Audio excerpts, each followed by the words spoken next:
Alright guys, got the lathe all bolted down to the workbench. That isn't quite finished yet. Be a couple drawers under here for tooling and whatnot. Just out of straight 2x4s. Ran some bolts all the way through. And cut the McMaster car off of McMaster car, the leveling swivel feet on all four corners. As you can see, all of the planer shavings from leveling the top of the workbench are still laying all over the place. Tons of cleaning up to do. Now, my boss was kind enough to let me borrow his 12-inch Starrett level to level the lathe tonight. As you can see, long ways. It's perfect.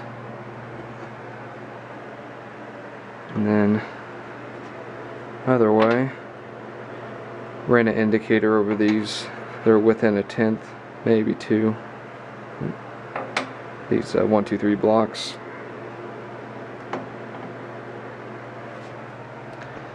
Let it level off here. Again, just barely less than perfect, but actually better than most of our machines at work. So I'm really happy with that.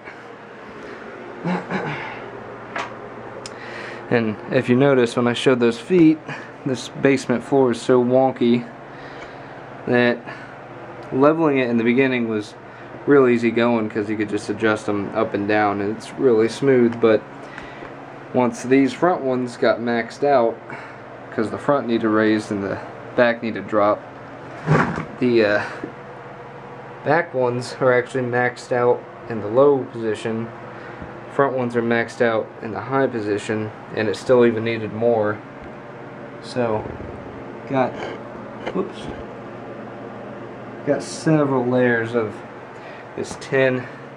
Just cut up a bunch of squares for both the front legs to stack underneath it to shim it up. Worked really well.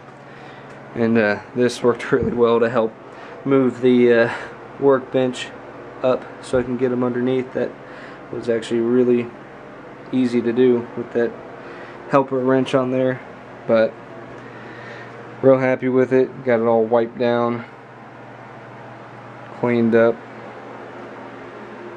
About to run through the break-in process and then probably change the oil this weekend